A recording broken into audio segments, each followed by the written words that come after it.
Hai, shalom guys, kembali di program Street Justice. Ya, akan sedikit bersaksi mengenai apa yang saya alami hari-hari ini ya.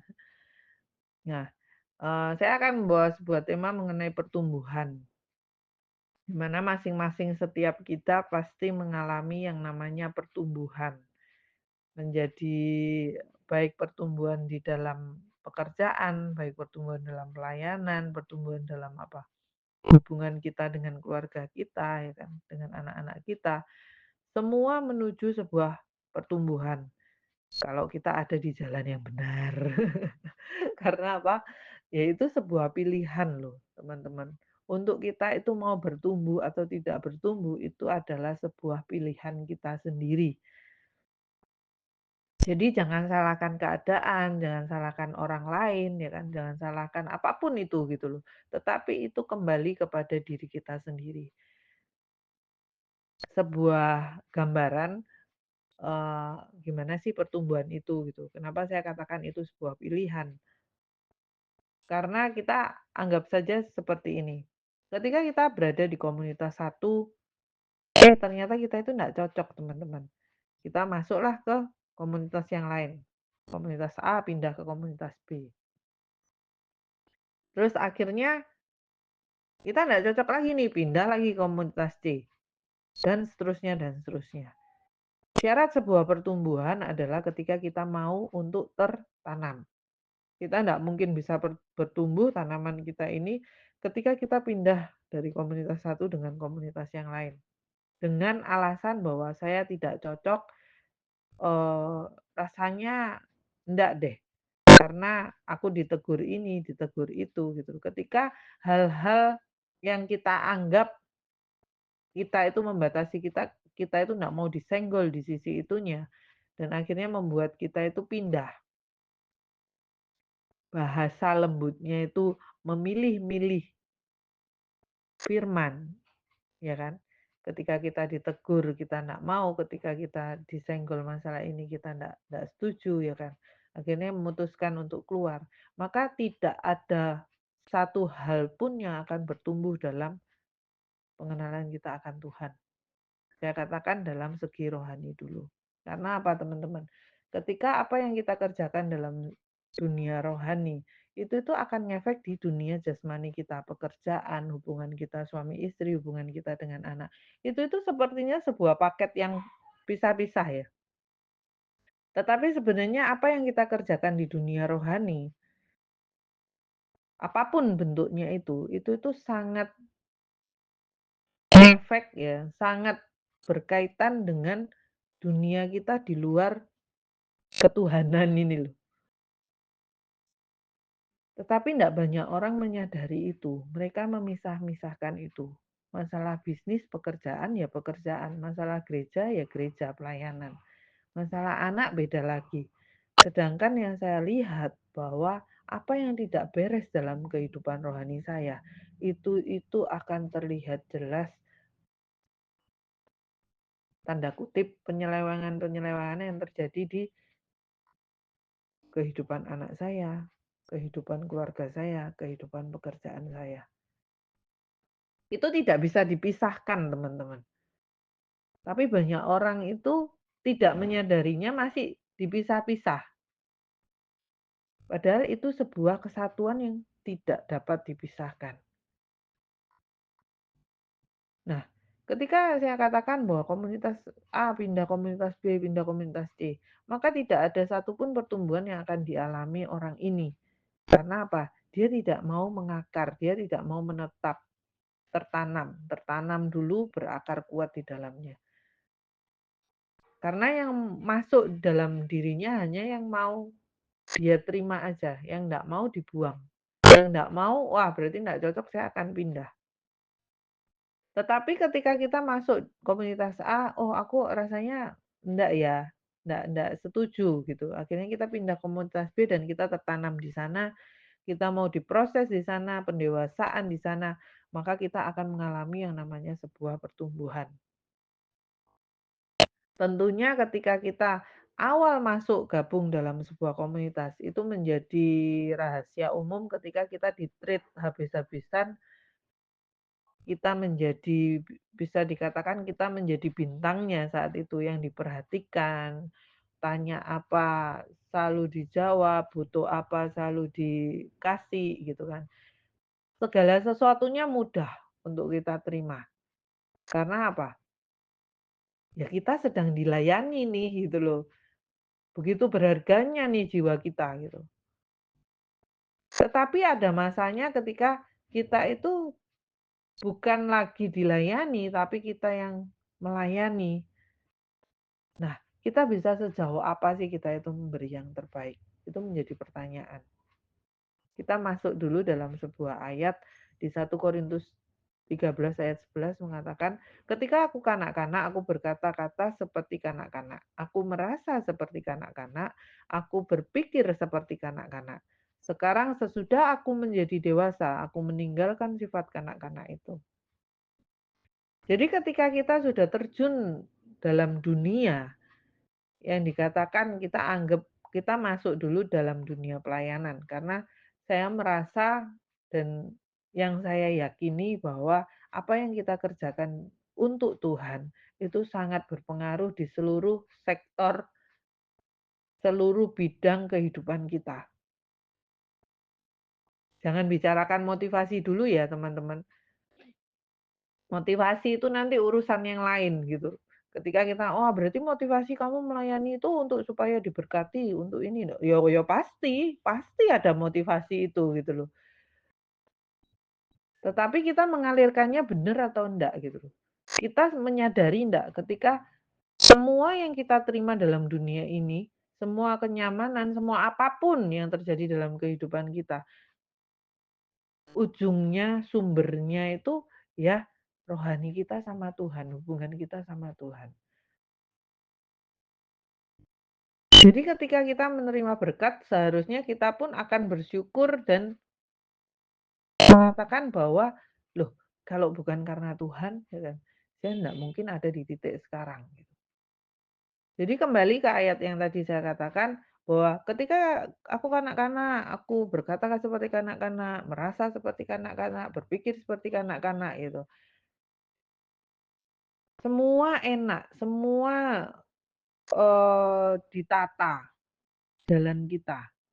Tetapi ketika next step-nya lagi ketika kita menjadi dewasa, ini itu adalah sebuah keputusan. Kan dikatakan di ayat ini tadi, aku meninggalkan sifat kanak-kanak itu. Jadi yang dikatakan aku, ya kita yang harus meninggalkan sifat kanak-kanak itu. Susah enggak? Susah, pasti ada susahnya. Tetapi pertanyaan bukan susah atau tidak, mau atau tidak mau untuk didewasakan. Jadi mau enggak mau atau tidak mau kita untuk bertumbuh, itu pilihan di tangan kita, teman-teman. Ketika saya bertemu dengan banyak teman hari-hari ini, kan ngundang untuk dijadwal ini dan itu, wah, ya apa berpikir untuk, oh teman-temanku dulu yang pelayanan siapa ya gitu, ayo diundang yuk gitu loh untuk ngisi gitu di program Smart People. Ketika saya bertemu teman A, wih luar biasa ya pertumbuhannya gitu. Walaupun sedikit, itu sebuah pertumbuhan, teman-teman.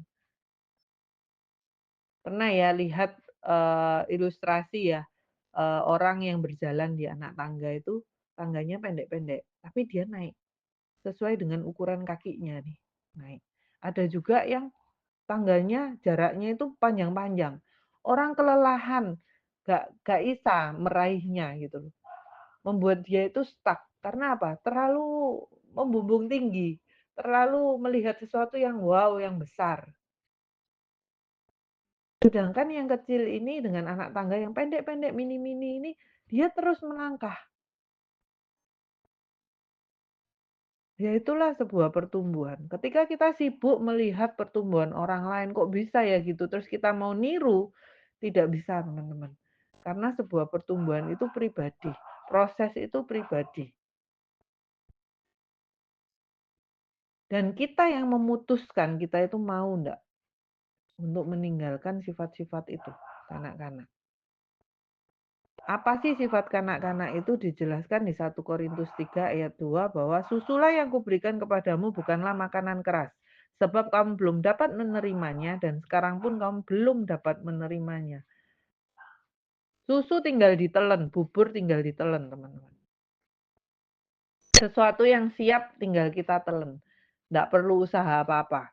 Tetapi ketika kita ketemu dengan yang namanya makanan keras, kita harus ngunyah itu dulu. Jadi nggak heran teman-teman ketika sebuah teguran datang kita itu sulit menerimanya. Ya itu yang dikatakan makanan keras. Loh itu normal. Ada yang wah kalau dulu dengan suami nggak bisa menerima teguran, wes ngeremet apa ae deh ya kan.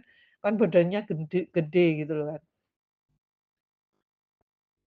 Ya susah diterima teguran itu, apalagi yang mengoreksi diri kita, sifat kekanak-kanakan kita, ketidakdewasaan kita, loh susah itu diterima. Keteledoran kita, pokok segala hal-hal yang negatif dalam diri kita itu ketika itu ditegur, ya itu yang kita makan yang dinamakan makanan keras. Susah ndak? Loh kita harus ngunyah itu langsung mbok telen, keselak mate. Jadi kenapa dikatakan ketika ada teguran dari dulu, prinsip saya ya kan, pemikiran saya, apa yang saya pegang. Ketika sebuah teguran datang, saya belum bisa menerimanya teman-teman. Saya bawa pulang, saya kunyah pelan-pelan di rumah. Bener kata Tuhan sini tegur. Masa aku seperti itu sih Tuhan? Rasanya enggak deh Tuhan. Ini ya itu proses mengunyah teman-teman. Kita harus ngunyah itu memang teguran itu.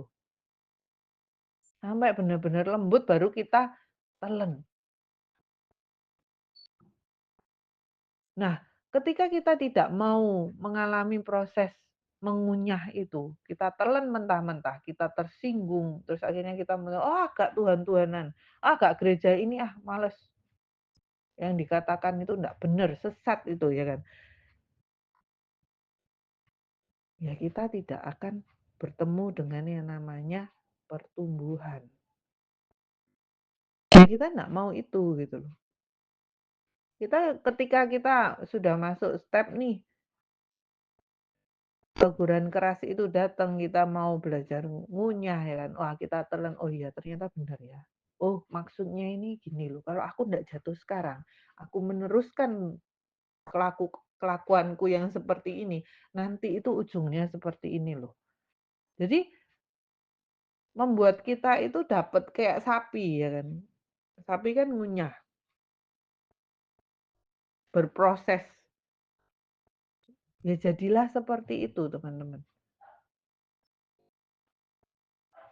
Jadi saya katakan di awal bahwa sebuah pertumbuhan itu adalah pilihan kita sendiri. Ketika kita masih muda, ketika kita masih minuman susu yang diberikan pada kita, kita masih bisa, oh kayak gini, aku pengennya gini, gini masih dituruti kan semua. Kita masih dikatakan bahwa oh masih belum mengerti banyak. Ya sudah gitu. Tetapi kita sudah masuk ke step yang didewasakan, masuk ke makanan keras. Kita dikasih free will yang sama ketika kita masih kanak-kanak. Tetapi menjadi pertanyaan adalah apakah free will kita ini memang bisa kita pilih seenak jidat kita sendiri. Nah, itu sebuah pertanyaan lagi. Jadi kehendak bebas bukan untuk kita akhirnya membuat kita itu bebas untuk memilih apa saja. Tetapi adanya free will, adanya kehendak bebas membuat kita itu berpikir dan menimbang. Itulah yang dikatakan dewasa. Ketika kita sudah masuk dalam tahap dewasa, kita itu dikasih pilihan sama Tuhan. Free will ini maksudnya adalah pertimbangan kita itu mulai jalan, teman-teman. Kalau aku mengerjakan ini, aku akan dapat ini loh. Kalau aku mengerjakan kehendak Tuhan, pasti aku dapat ini. Jalannya sulit, sesak, sempit, apapun itu bahasanya. Nah, kamu mau milih mana nih? Kamu mau sakit-sakit dulu, sempit-sempit dulu, ya kan diproses dulu, pelan-pelan dulu. kemudian akan menikmati hasilnya, atau kemudian kamu tidak akan sekalipun kamu tidak menikmati hasilnya, tapi anakmu, cucumu menikmati hasilnya, ya kamu milih yang mana? Atau kamu mau milih jalan yang instan? Ya inilah yang dinamakan sebuah proses kedewasaan itu, ketika kita menggunakan pertimbangan kita. Kalau anak-anak kan enggak. Anak-anak, aku pengen apa, ya itu yang saya kerjakan gitu loh. Aku butuh apa, ya itu yang saya beli. Aku pengen ini, ya aku beli. Tidak menimbang mengenai keinginan, kebutuhan, perlu atau tidak perlu. Tidak. Jadi ketika kita sudah ada di proses dewasa, kita sudah ada yang namanya pertimbangan di dalam itu. Kita pun tahu ketika kita dikasih kehendak bebas pun sebenarnya tidak sebebas itu yang bisa kita kerjakan. Karena ada pagar Tuhan, karena ada patoknya, karena ada bagian yang memang bisa kita kerjakan, ada bagian yang memang tidak kita kerjakan. Jadi itulah sebuah pertumbuhan kedewasaan. Itu juga yang saya alami hari-hari ini ketika dulu mau apapun saya selalu tanya kan, bener nggak ya? Tanya gembala, tanya kakak rohani ya kan. Bener nggak ya kalau aku ngerjakan ini? Oh iya, kalau dia oke, baru kita jalan. Tetapi kalau ketika kita di tahap yang sudah dewasa, kita sudah bertumbuh, mengalami pertumbuhan itu, ketika kita salah pun kita harus beresi salah kita itu sendiri.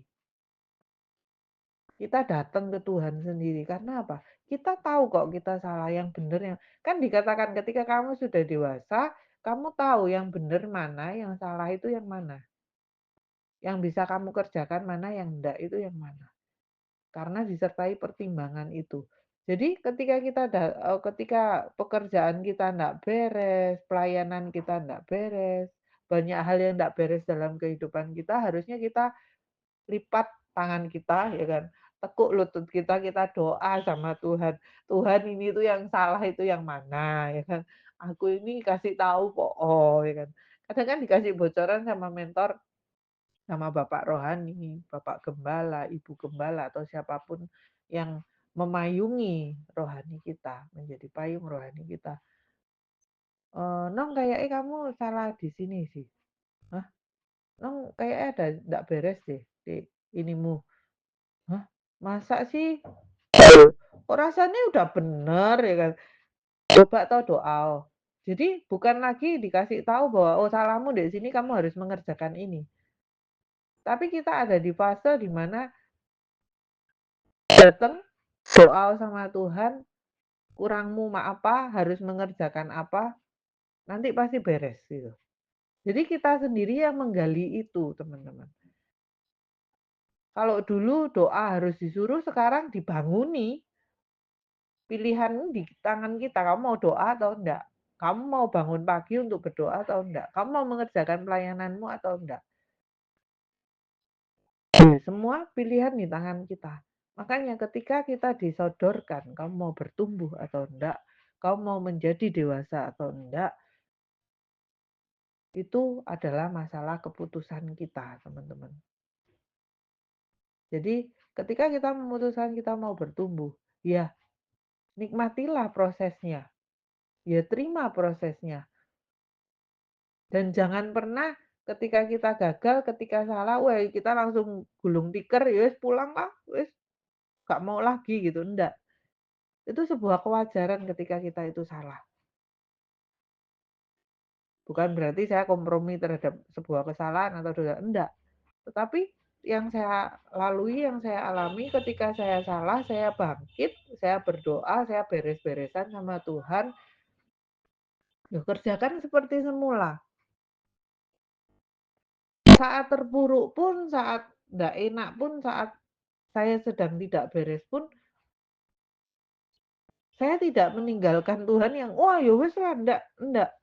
Saya tetap mengerjakan bagian saya. Walaupun terseok-seok, terseret-seret, saya tetap mengerjakan bagian saya. Mau diperhitungkan atau tidak diperhitungkan, mau gimana pun Tuhan, Tuhan aku tetap ngerjakno. Tapi aku buta ini di depan ini, apa oh Tuhan, aku merasa kosong, aku merasa ini, oh ternyata kurang ini loh, kurang itu loh. Loh itu semua akan dibukakan, itu semua akan dijawab. tanpa perantara, teman-teman. Benar-benar dijawab. Jadi pilihan di tangan kita sekarang. Kita mau menerima yang enak saja, yang tinggal telen ya atau kita mau ngunyah itu, membuat kita kaya. Kaya ilmunya, kaya pengetahuannya, kaya perjalanannya, kaya pengenalannya akan Tuhan. Yang membuat kita apapun keadaan kita, mau digoncang seperti apapun, karena kita mengalami ini, kita kaya akan ini, kaya itu, banyak hal yang kita alami. Pengalaman kita pribadi sama Tuhan, membuat kita itu tidak gampang untuk terlepas, teman-teman. Itu saja teman-teman yang mau saya bagikan. Thank you, Tuhan Yesus memberkati. Shalom.